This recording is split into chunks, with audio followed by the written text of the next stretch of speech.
Hello, I'm Professor Norbert Schmidt from the University of Nottingham, and I'm here to introduce the Knowledge-Based Vocabulary List, also known as the KVL. The KVL project was sponsored by the British Council in conjunction with scholars from a number of universities. I'm Norbert Schmidt from the University of Nottingham. Karen Dunn and Barry O'Sullivan are from the British Council. Lawrence Anthony is from Waseda University in Japan, and Benjamin Kreml is from the University of Innsbruck in Austria. So, what are the KVL lists? The KVL lists are lists of the probabilities of learners knowing English lemmas. So this is in comparison to frequency lists, which show how common or how frequent words are in English. The KVL lists are lists of knowledge, which will be important as I'll show as we go through the talk. We researched 3 language groups in order to build these lists: Spanish, German, and Chinese learners of English. We created lists of the best known 5,000 lemmas in English, and if they are lists of knowledge, what is that knowledge? The lemmas in this list are known to the level of form recall, and I'll go through that later on here in the talk. The most important thing that you should take away from this video is that it is essential that you carefully read the user's manual before using the KVL list. No list is perfect, and the KVL list is no different. It has strengths and limitations, and it's really important that you carefully look through the user manual in order to understand what the strengths are, how to use lists, how not to use lists, and to understand its limitations. The user's manual is available on the British Council website that you got this video from. So, why do we need KVL lists? Frequency lists have been used up till now to grade the difficulty or the probabilities of learners knowing vocabulary. And frequency does work in a crude overall way, particularly for groups of words. But the problem is many of the individual words are misplaced. So let's take the word pencil, for example. We know that learners will know the word pencil. It's a very common classroom word. And indeed, if we look at the Spanish results for the KVL, the rank is number 372. So it's a very well known, it's one of the best known words, as we would expect. But if we look at the frequency ranking, it's less than 4,000, 4,450. That's because in corpora, pencil doesn't occur very often in discourse in general. It's really more of a classroom kind of word. So we get the mismatch between frequency and knowledge, and frequency does not predict knowledge very well. Conversely, if we look at the word committee, it's quite frequent because in corpora there's lots of text from newspapers and magazines, news reports, and the frequency is 1,472. But as you might expect, learners don't know committee as well. It's down at the 7,000 level. So again, what we see is a mismatch between frequency and knowledge, and so that's why we need the KVL list, because they're lists that are specifically of knowledge. So what are the purposes of the list? We think that the list should be useful for pedagogical purposes where it's beneficial to know whether learners are likely to be able to produce and correctly spell the words they know. What knowledge of the words is to a relatively high level of knowledge, that is, the ability to spell the words accurately if the meaning is known. So anytime that you have a purpose where it'd be useful to know if learners know a word or not, the KVL should be informative. So let's get into some of the technical aspects of the KVL. The first one is, what is a word? So when you look at the list, you'll see that the KVL consists of a list of words. But the counting unit for the KVL is the lemma. Now the lemma is the base form. Some people call it this word, the stem word or the root word. For example, the verb deliver or the noun boy, plus its inflections, the grammatical inflections. So for the verb deliver, delivered, delivering, and delivers, that's all part of the lemma package. For the noun boy, the plural boys would be part of that package. We use the lemma because we know that in general, learners seem to be able to handle these inflections. If they understand deliver, they can understand deliver. If they are able to spell the word boy, they typically are able to spell the word boys. So the lemma is a good package for pedagogical purposes, and that's why we chose it for the KVL.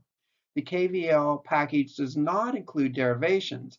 For example, the noun delivery and The adjective deliverable, that's not included in the lemma deliver. Same for boyish, the adjective is not included in that lemma of boy. So it's very important that you understand what's included in the counting unit for the words, or from now on we'll call them lemmas in the KVL, and what's not included. Let's move on to the degree of vocabulary knowledge. So I've said already that the KVL lists indicate a relatively high level of mastery. And what we'll call that is the form recall level of mastery. And that means that if your learner knows the meaning, then they're able to produce the spelling accurately. And the reason we know that is because on our test, the test required exact spelling.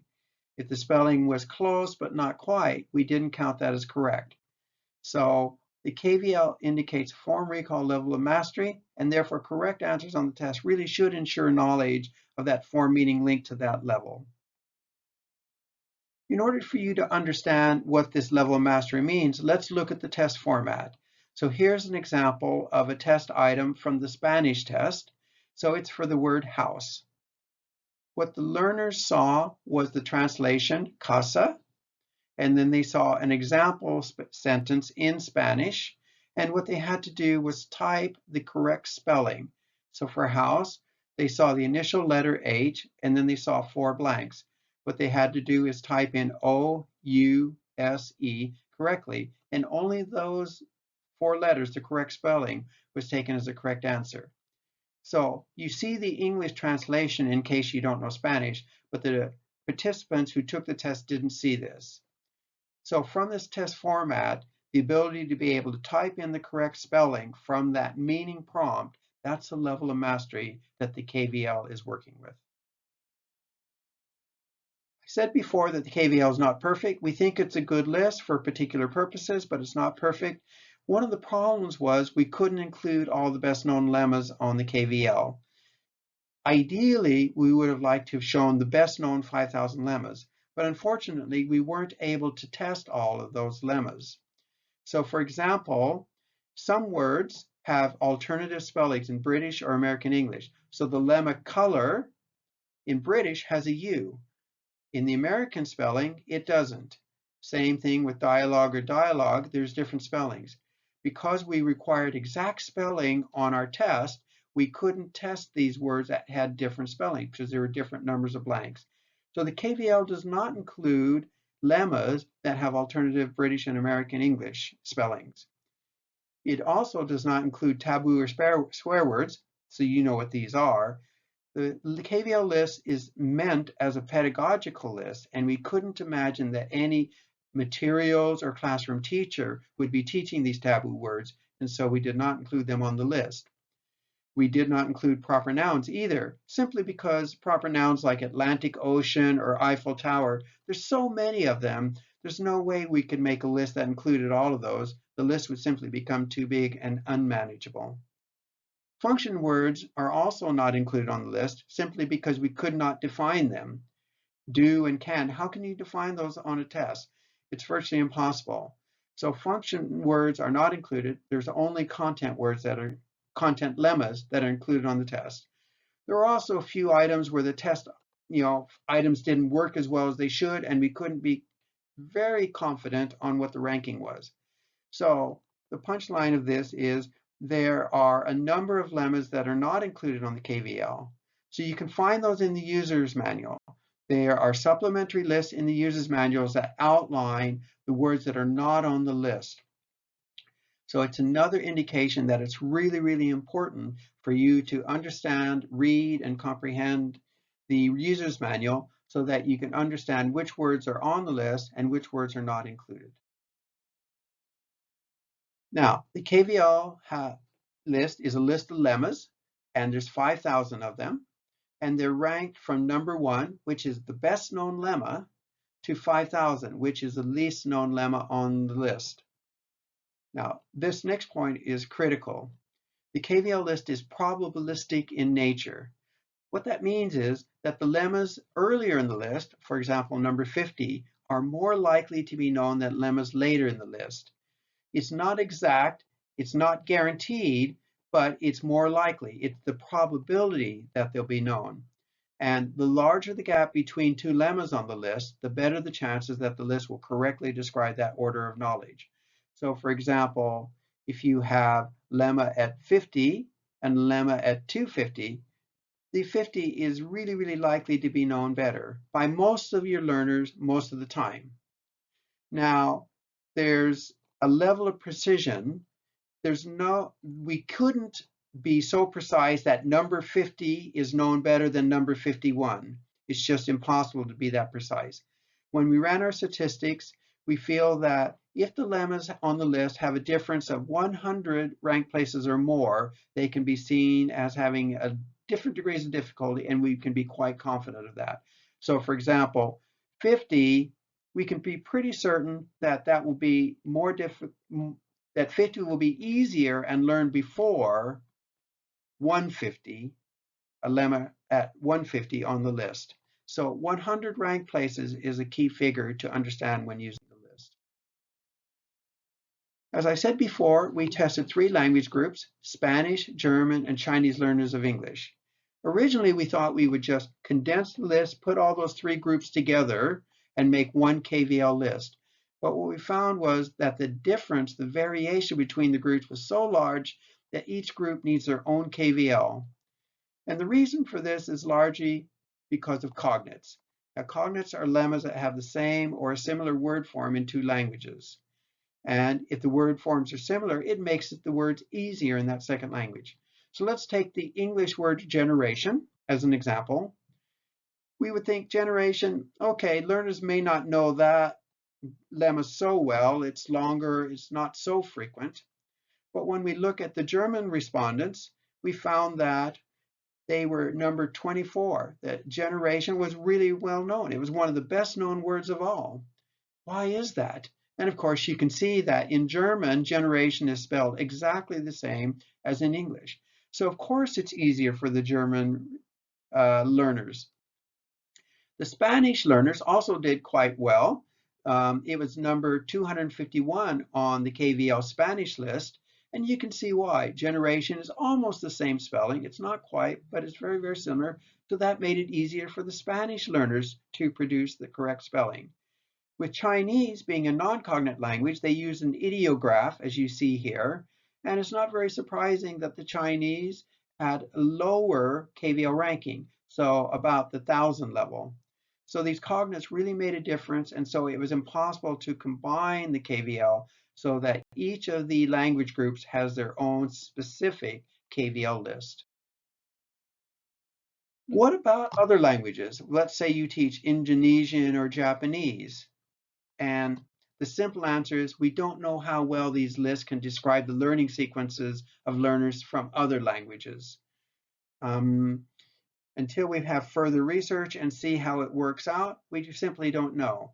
So the only thing we can suggest is if you're teaching learners that are not Spanish, German, or Chinese, that you pick the list that is closest to one of those 3 languages. So let's say you're teaching Swedish learners or Danish learners. It makes sense to try the German list to see if that works for you.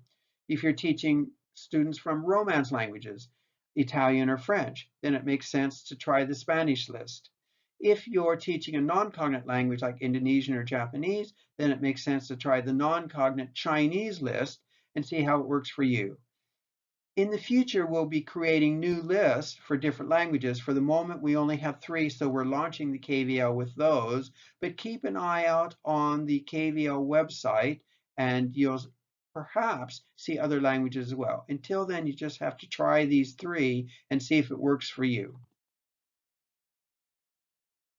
So we have the KVL list, and they're presented in Excel spreadsheets because Excel is the dominant spreadsheet, and almost all software applications will be able to import the spreadsheets from Excel in that format. So we have the KVL Spanish, the KVL German, and the KVL Chinese, one for each of the language groups. But in fact, there's 2 versions for each group. Now the main version, the main spreadsheet, and that will be intended for most practitioners. That will be teachers, materials writers, syllabus designers. And what we did was we made a smaller, simplified spreadsheet that has only the most important information. So the lemma, the part of speech, the knowledge ranking, the KVL knowledge ranking, and the frequency ranking. So that kind of information, and nothing that's too technical. So it's just the information that you need to be able to work with pedagogical materials. So that's the main version of the spreadsheet. However, we also provide technical versions. So the technical versions have the same information as the main versions, but some researchers or language testers may wish more technical information to really understand how we develop the ranking for each of the KVL lemmas. So there's statistical information, there's the test items that we actually gave to participants to create the rankings. So there's a lot of information here. Most people won't use it, but it's available if you want that level of detail.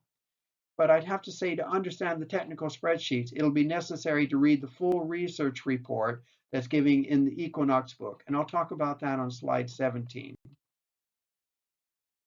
So let's go back to the main punchline of this video. Please read the user manual. It's got a lot more information and a lot more detail than I can give in this video.